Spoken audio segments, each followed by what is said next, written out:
how we handle friendships and how we treat people determines if he's going to hand us a bigger responsibility of a successful marriage. And so we really have to look at, start with the small things, start with the basic things. Are we doing those well? Are we handling stewardship of those things that he gives us that we have right now, that we control right now? Are we handling those well so he can trust us with bigger things?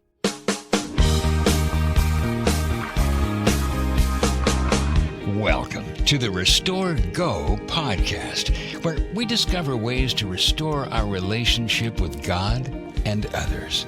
Now, here are your co-hosts, Biblical Therapist Pete Thompson and Biblical Coach Lynne Thompson. Together, let's learn how to restore go. Welcome to Restore Go. I'm Biblical Therapist Pete Thompson. And I'm Biblical Coach Lynne Thompson. Thank you for joining us on the Restore Go podcast. Today, we are going to be exploring the question, can God trust you? Of course, the next obvious part of the question is, trust you with what? You might be feeling stuck in your life right now. You might be single and want a spouse. You might want a career opportunity that just isn't there. You might want a deeper relationship with a family member or even a spouse, yet nothing. Pete, you have often referred to this time as God preparing you as you trust the Lord for the process.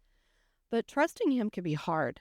I've heard you turn this around and say, it's a time where God needs to trust you. What is God trusting us to do? He's trusting us, number one, to seek Him first, and to, as in Deuteronomy chapter 6, about making God the focal point of our life. And that's what He's trusting us with. And when we can do that, that changes a lot of different equations. Well, we read in Proverbs 3, 5, and 6, right? The famous verse, trust in the Lord with all your heart and lean not on your own understanding. In all your ways acknowledge Him, and He will make your path straight. And then I always like to go a step further and read verse 7. It says, do not be wise in your own eyes. Fear the Lord and run away from evil. So this trusting process commands us to trust in the Lord, basically to ditch our understanding about the situation. In all our ways acknowledge Him. It was really interesting. I looked at the word understanding, and I hope I'm pronouncing it right. It's yada in Hebrew. Mm-hmm. So in English, when we say, it says acknowledge Him in all your ways. When we say the word acknowledge, it's kind of more of a surfacey kind of acknowledge. You tell your kids that you can't have ice cream before dinner, and they say, I know, right? We say Jesus died on the cross. We're like, I know. So it kind of has an acknowledgement of, yeah, I know the existence of that is true. But yada, the word that's used in that passage, it's different. It involves a relationship of deep understanding. It involves the word cohabit, meaning living through this experience together, which is interesting because often we go through hard things, we feel so all alone. But God is asking us to live, to cohabitate with Him through this experience. And so being and asking Him for ideas as we're going through something and waiting on Him to show us what we're supposed to do in this difficult situation. Yeah, I love that because you're working together. It's almost like when you live with someone, you're besides asking, do I look fat in this, right? Which is never a good answer. There's no good answer to that. Answer you lose either way. But you're saying, what do you think about this? What do you think about this? You're actually with the God of the universe, living in relationship with Him, going through step by step, asking the questions, processing the thoughts. It's really interesting. So there is a promise that when you trust God's understanding about the situation and not your understanding, as you're cohabitating with Him through the process, your paths are made straight. And not by your own hand, but it says He will make straight your paths. He will do it. And then in verse 7, we're asked to do three things. We're asked to ditch our pride, that you have all the answers, so you're not going to do that. You're going to have fear or revere, it's reverence for the Lord, and you're going to turn from evil. So how do applying these three things help God trust us with what our next thing should be? What would our lack of trust, how do I say this? Would our lack of trust of God keep God from trusting us for our next opportunity? Well, because we're saying the famous words, God, I got this. Yeah, right. And that's like, God, stay away, and so. I don't need your help. I'll let you know when I need your help. Yeah, when I make the problem even bigger than it is, that's when I'll ask for your help. And so it's acknowledging him. It's finding out and spending time with him to see what he wants us to do. And, sometimes he'll ask us to do something and we really don't understand at the moment, but it always comes out later why God wanted us to do something. And so that's where we have to have faith in him, that he's showing us something that we don't have all the information yet, but he's guiding us to the best path. Yeah, well, and it's usually, wow, I never thought about that before. He usually guides you to something that you hadn't even anticipated or thought about. So I was thinking when we were going through this, I was like remembering a story about our dog, Sophie, who's already gone on to doggy heaven. But Sophie was an amazing dog. She was a pity lab, so part pit, part lab, but she was super, super smart. But one of the things that was really cool about her, we lived in a little community that I think there was 5,000 people in the whole town. It was very small, and they didn't really have strict leash laws. But of course, you don't want your dog to get hit by a car, so you keep your dog on a leash. Well, with Sophie, we would go walking without the leash, and Sophie would get excited. She would want to run ahead. And so she would run to the next corner, and she would stop and wait until I got to the next corner. And then I would look and make sure no cars. I'd say no cars. And then she'd go run to the next corner and wait for me. And so, this was just our habit on how we did our walk every morning. And I remember one of the little boys in the neighborhood shouted out, "How can I teach my dog how to do that?" And I thought about it. I thought, I never really taught her how to do this. And I said, you know what? I didn't really teach her. We just have a relationship. And I thought, there's a lot there. I mean, I wouldn't have trusted Sophie except that we had this kind of relationship. It's like I trusted her to stop at each corner, and she trusted me to make sure it was safe to go for her to go forward. Yeah, when it was safe to go forward. But it's that trusting relationship.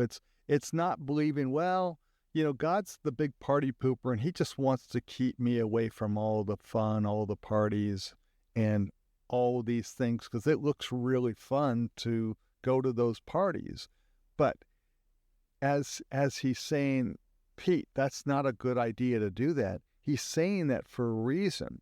And with enough time walking with God and seeing where obedience to his command or his wishes really saved me, that's where the trust comes. It's looking at past things, how God shared something with you, and it might have gone against the grain of what you thought or what your perception was, but he was saving you a massive heartache of something by being obedient and taking those ideas forward and remembering those as in the situation we're presently in right now.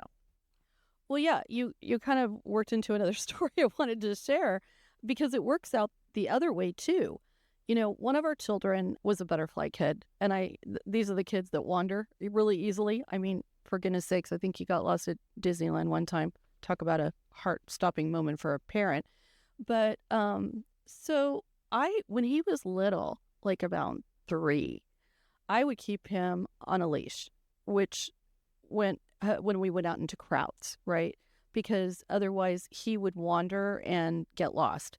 So I couldn't trust that he wouldn't wander and get lost. I could not trust him. I got some heat from a few people that thought, you put your child on a leash, and I'm thinking, you put your dog on a leash. My kid is more important than a dog in my mind. And, this child also took comfort in that leash since it let him explore where it was safe. Is God trying to keep us safe by tethering us to a place or a situation until we can get the maturity needed to have more freedom? Absolutely, because that's, God sees what we're thinking and what we're thinking about, and he knows how far that leash can actually be on us if another foot farther is too much danger or we can't be trusted with this. He doesn't give us that long of a leash. He gives it just as long a leash as we're willing to listen and obey. And there's all sorts of things in our relationship with Jesus that he helps us see that he's right and that we want to do that. But that's the whole process of our ongoing sanctification, is learning that, yes, we need to obey him first, because if we don't, we're not ready for the next big thing. Yeah. I've heard you sometimes use it like a video game analogy where you talk about leveling up. Like in some of these video games, you can't get to the next level until you conquer or gather enough tools for the next conquest. Yeah, because there's one game in particular that you needed a certain tool to accomplish the next task, the next challenge, and the only way you could get that tool is when you went through this level that you're at now. And so, we would be stuck, and my son and I would be trying to figure out what the tool is. And I finally asked a friend to help me who was more familiar. You found a friend? I found a friend who was more familiar with that game, and he showed me where that secret way to get that tool was. And then it opened up a whole bunch of future tasks because we had this one tool that made all those other tasks easier that would have been impossible without that tool. And so sometimes you look at our Christian life where we're like, gosh, why can't I do that? Why can't I reach that goal? What is God holding me back from? Or why is it just not working? And it's like, because there's a lesson that I haven't gathered yet, that I don't understand yet, that's actually holding me back, turns the attempt into failure, where if I have that understanding or that relationship, now that idea is achievable. Yeah, that totally makes sense. Well, and scripture kind of gives that same idea. Luke 16, verse 10 says, one who is faithful in very little is also faithful in much, and one who is dishonest in very little is also dishonest in much. I mean, this almost talks about the idea that if you can't do the basic, why should I trust you with more? Well, because if you're not able to do the basic and you mess up the basic, that consequences is very localized, and you have to learn through that. If you can't handle that well, and then you go to a bigger stage, then the consequences are much more severe because you're in a bigger stage. And so that's why leadership is so important, that the leaders are following God, because, you make a little small area, you're not a leader. Okay, that can be contained and God can work with you. But if you're the leader, you're head of a, you have authority over people, and you do something on a big stage that messes it, that affects a lot of people's faith, and the enemy can really use that to destroy a lot of believers. Well, yeah, it's also true with us as everyday folks. If you can't be honest with your money and tithing, why should I give you more money to mishandle? If you can't be kind to all women, why would God hand you a daughter of God to marry? If you can't submit to God and respect his position of leadership in your life, why should God give you a man, a husband, that you also won't respect? Well, because the principle is all about stewardship. God gives us access and control over things that we can handle well. And so if we're not handling money well by not tithing or basically cheating God, we don't have the right view of God and we don't have the right view of money. So giving us more money will just cause bigger problems for us and the people around us. And so, as in relationships, how we handle friendships and how we treat people determines if he's going to hand us a bigger responsibility of a successful marriage. And so we really have to start with the small things, start with the basic things. Are we doing those well? Are we handling stewardship of those things that he gives us that we have right now, that we control right now? Are we handling those well so he can trust us with bigger things and more responsibilities? Yep. Totally agree. Amen to that. Romans 14:12 adds this, so each one of us will give an account of himself to God. And so this is the idea of stewardship and accountability involving trusting God. And how can God trust us more? What can we do so that God does trust us more with opportunities, with relationships, with whatever it is that we're lacking? Well, as I say so often, it's, am I spending time with God each day? Am I just giving 3 minutes to a quick devotional and saying, okay, good, I did it. I spent my time with God while I'm on, social media, I'm watching TV, I'm doing all these other things, much more time. It just shows that we're just willing to give God a little piece of us. And so we're not ready for the more challenging things of God because we haven't made God the priority in our life. Well, yeah, it's back to my child on the leash. How short is your leash, right? How much leeway can God give you without you hurting yourself or others? The Lord isn't going to give us liberties that we are ill-suited or unprepared for. I mean, he loves us too much for that. We still need to be on a leash in that area of our life that protects us until he readies us for more, right? Hey friends, let's be honest. It can be difficult, if not impossible, to find a Christian therapist that's true to your values. Pete Thompson knows that. As a licensed therapist, he is committed to providing godly counsel, introducing helpful tools battling everyday problems like anxiety, addictions, as well as marriage and parenting challenges. Give Pete a call to set up your next confidential appointment online or in the office. Visit PeteThompson.org. Again, that's PeteThompson.org.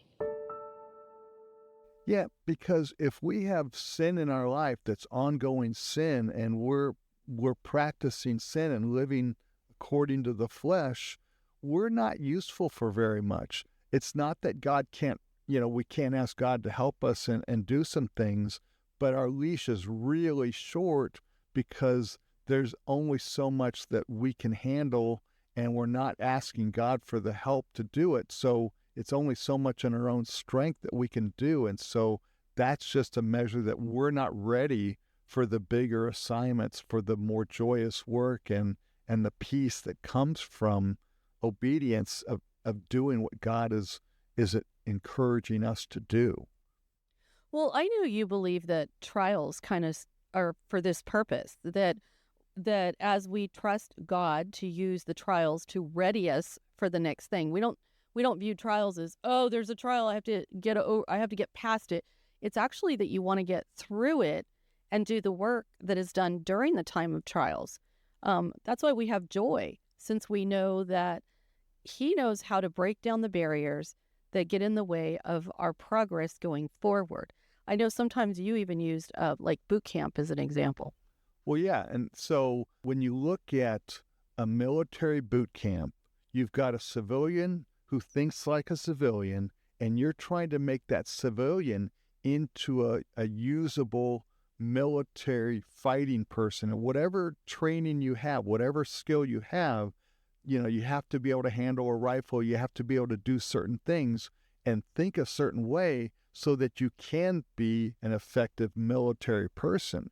And so however long the boot camp is, it's training you, it's changing your thinking, it's changing your expectations, it's changing what your assumptions are, and then following that with learning how to do specific tasks that the military branch that you're going to be in will make you effective. And so trials are the same thing. And so because it's, as in James chapter 1, verses 2 through 4, be excited when this is happening, when you're going through trials, because he's making your faith complete so that you're lacking in nothing as you go through the trials.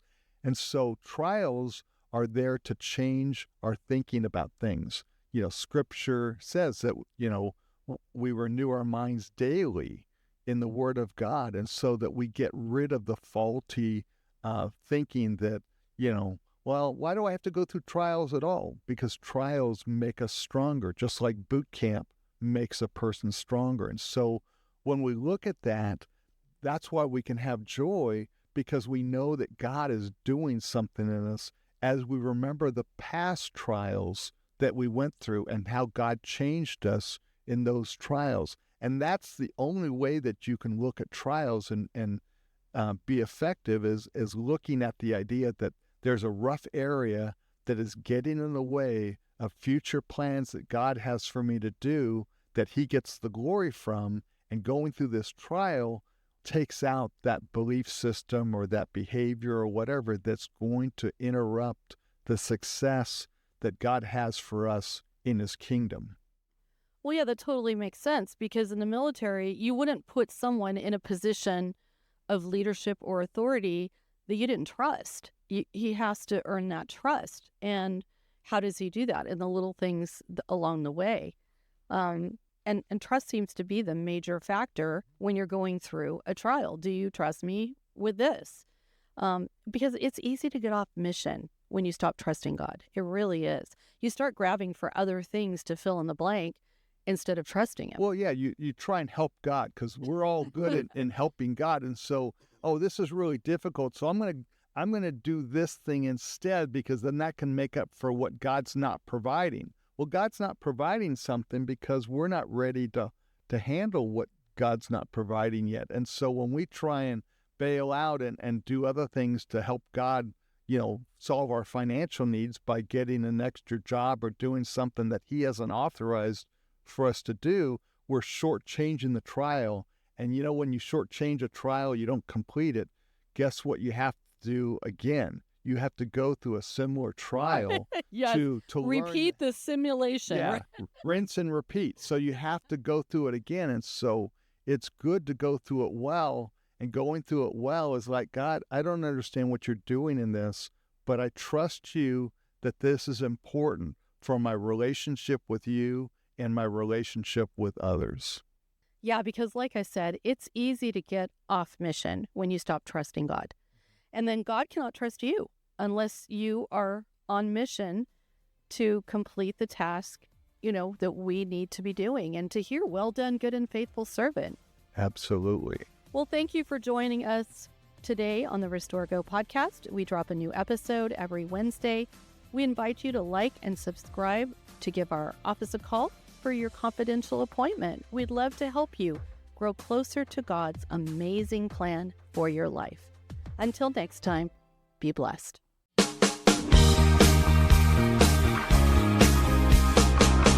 Thank you for listening to the Restore Go podcast. Now, Restore Go is produced by Pete Thompson Christian Counseling. Pete is a licensed therapist who offers affordable family and individual counseling in North Texas and online throughout the United States. Pete provides counseling from a biblical perspective. Be sure to subscribe to the podcast and visit us at PeteThompson.org.